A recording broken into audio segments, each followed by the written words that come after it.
Hi all welcome back to my channel journey with Pooja. ఈసారి మేము వినాయక చవితిని మా రూమ్లో ఎలా సెలబ్రేట్ చేసుకున్నామో మీ అందరికైతే చూపిస్తాను. మార్నింగ్ అయితే లేచిన వెంటనే మా ఫ్రెండ్స్ హెడ్ బాత్ చేసి పత్రికలు అయితే తీసుకురావడానికి అయితే వెళ్ళారు. చిన్నప్పుడు అయితే ఉదయాన్నే లేచి ఫ్రెండ్స్ అందరితో కలిసి ఊరు మొత్తం తిరిగి పత్రికలన్నీ తీసుకొచ్చేవాళ్ళమాట పూజకి ఏమేమి కావాలో. అదే ఇక్కడైతే అలా కాదు కదా, మాకు ఏమేమి పత్రిక తీసుకురావాలో కూడా తెలియదు అనమాట. ఏమో మా ఫ్రెండ్స్ వెళ్ళేసి ఇంకా బయట కనిపించిన ఏమేమి మిగతా వాళ్ళు తీసుకుంటున్నారంట, ఇంకా అలా ఏమేమి కావాలో పూజకన్నీ తీసుకొచ్చారు. ఇంకొచ్చిన వెంటనే అయితే పూజ అయితే స్టార్ట్ చేసాము. ఇక్కడికి వచ్చిన తర్వాత అయితే ఇదే ఫస్ట్ టైం అనమాట మేము మా రూమ్లో పూజ చేసుకోవడం.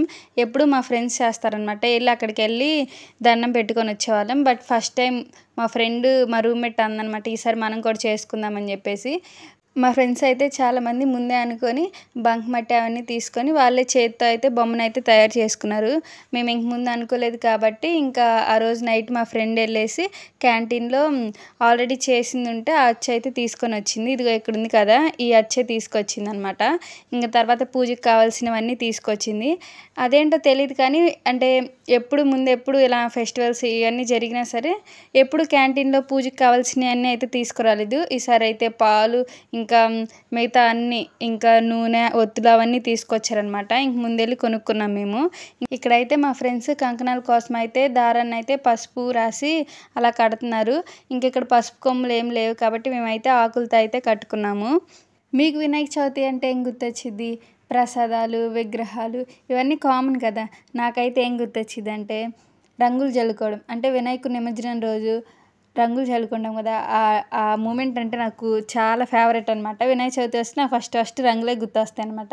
చిన్నప్పుడు వినాయక చవితి పండుగ అంటే ఆ రోజు హాలిడే కాబట్టి ఫ్రెండ్స్ అందరితో కలిసి ఊళ్ళో ఉన్న ప్రతి విగ్రహం దగ్గరికి వెళ్ళి దండం పెట్టుకోవడం, ప్రసాదం తీసుకోవడం, ఇంకా ఆ రోజు మొత్తం అలా గడిచిపోయిద్ది అనమాట. తర్వాత రోజు 2-3 రోజులు స్కూల్కి వెళ్తామా, తర్వాత 5th డే లేకపోతే 9th డే అలా రంగులు చల్లుకోవడం ఉంటుంది కదా వినాయకుడి నిమజ్జనం. అప్పుడైతే ఫ్రెండ్స్ అందరం కలిసి రంగులు చల్లుకొని ఆ నదిలో మునగడం అదంతా ఒక మెమరబుల్ మూమెంట్ అనమాట. చాలా బాగుండిద్ది. మీరు చిన్నప్పుడు ఇలానే చేసేవాళ్ళ?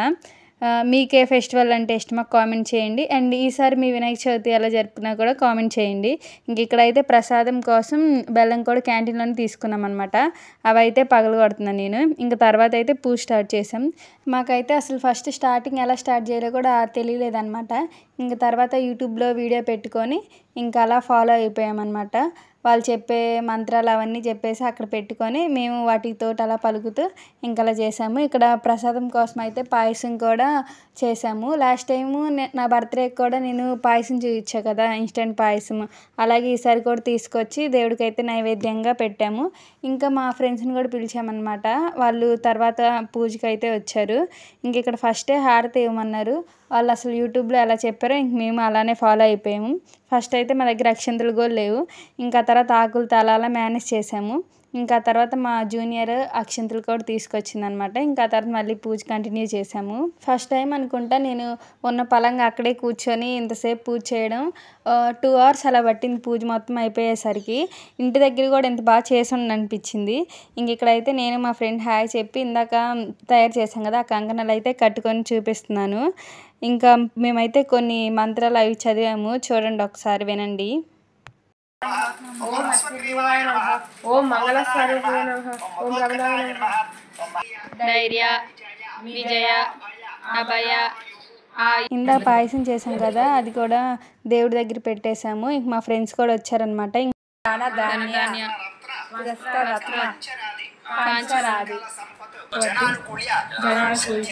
సిద్ధార్థం సర్వకార్యేషు త్రివిఘ్నత. మా ఫ్రెండ్ అయితే మళ్ళీ హారతి ఇవ్వమంటే ఇచ్చిందనమాట.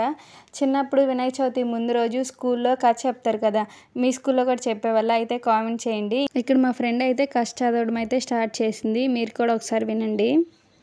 పరమేశ్వరుడు వచ్చి నదిలోకించి లోపలికి పోబోవా ద్వారమందున్న బాలకుడు అడ్డగించుడు. కోపావేశుండే త్రిశూలంశ ఆ బాలకుని కట్టమును నరికివేసింది. పార్వతీదేవి భక్తను మా రూమ్లో పూజ అయిపోయిన తర్వాత ఇంక మా ఫ్రెండ్స్ కూడా పిలిచారనమాట. ఇంకా అక్కడికి కూడా వెళ్ళి వాళ్ళ రూమ్లో కూడా పూజలో కొంతసేపు కూర్చున్నాము. ఈసారి మా హాస్టల్లో చాలా బాగా చేశారనమాట. అందరూ ప్రతి రూమ్లో ఎవరి రూమ్లో వాళ్ళు మంచిగా దేవుని పెట్టుకొని మంచిగా పూజ చేసుకున్నారు. ఇంకా తర్వాత పూజ అయిపోయిన తర్వాత ఇంక మెస్కి అయితే వెళ్ళాము. ఈరోజు ఫెస్టివల్ కదా, ఇంకా వెరైటీస్ అయితే పెట్టారు. ఇంక ఈ వీడియోకి అయితే ఇంతే. వీడియో ఎలా ఉందో కామెంట్ చేయండి. Stay tune for next video.